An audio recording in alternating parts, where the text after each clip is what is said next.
What is up, YouTube? If you are new to my channel and enjoy my videos, make sure that you hit that like and subscribe button and check out my channel for more. In this video, I'm in downtown Detroit on March 4th, 2020. This is one of the last days of demolition for the Joe Louis Arena.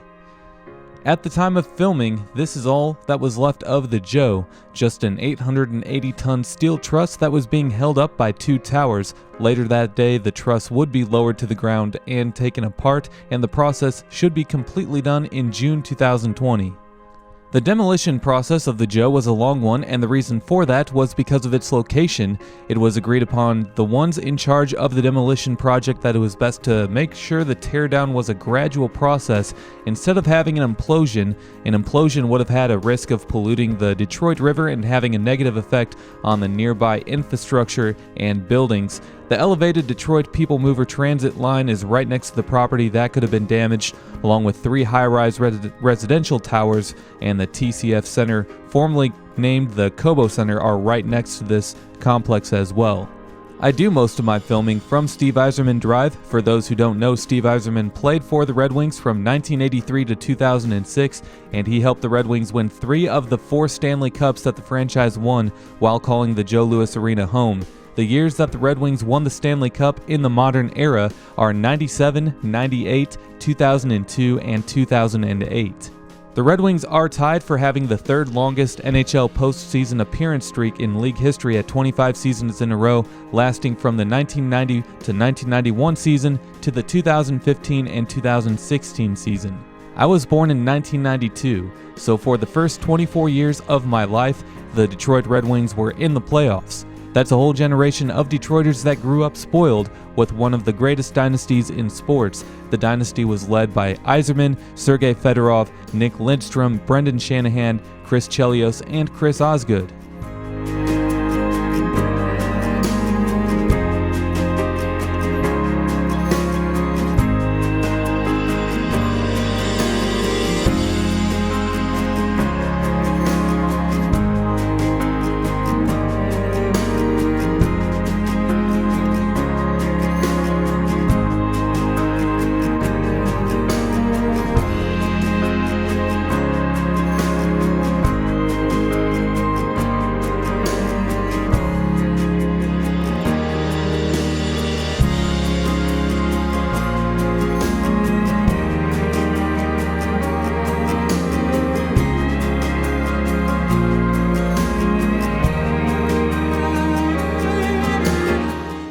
On the opposite side of the Joe from where I'm standing is the TCF Center, originally the Cobo Center, which opened in 1960, about 20 years before the Joe.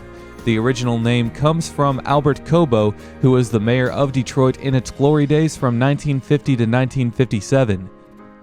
Mixed in with the Joe Louis and the TCF Center is a mesh of space tube-like pedestrian bridges to accommodate both facilities and the Detroit People Mover, an elevated rail, which was a great transit line for Red Wings fans on game day, as they could park elsewhere in downtown and then just take the transit line over. However, sadly, not much else, as it really doesn't go anywhere other than just a small little loop around a part of downtown. Hopefully the city can expand it someday to reach other places of the city, but I wouldn't put too much hope on that happening anytime soon.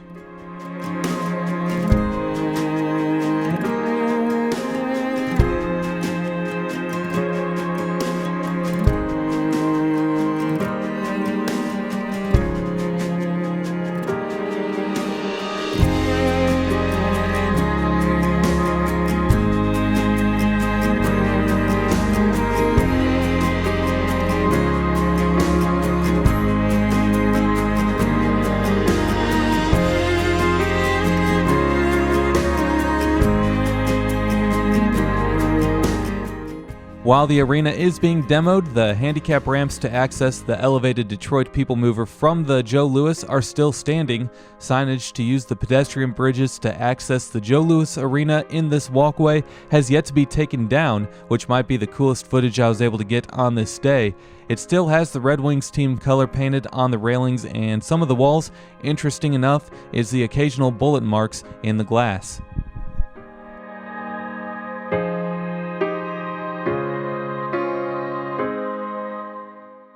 This walkway also connects the riverfront high-rise towers to the people mover, so it will likely stay standing.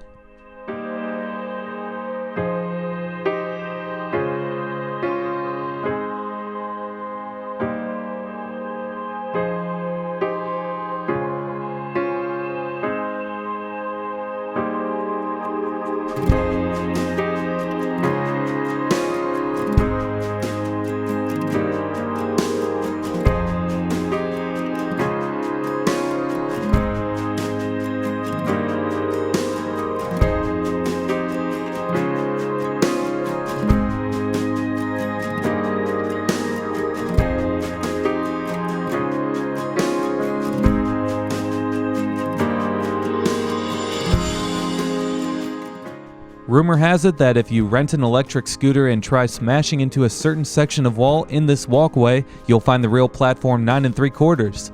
If you know where that is, you should let me know in the comments. I'll probably never try it though.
As you can see, this people mover station is still used to get from one side of downtown to the next. This station feels really weird now though without the Joe Louis standing here, and the station was called the Joe Louis Station.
As they always say, great things don't last forever. No offense to the Little Caesars Arena, as it is a much nicer facility than the Joe Louis ever was. It'll just be hard to match the success that the Red Wings saw in the Joe Louis while they play in the new facility, and they're not off to a great start. Well, thanks for watching my videos, and if you like my videos, make sure you like, subscribe, and check out my channel for more. We will see you next time. Peace!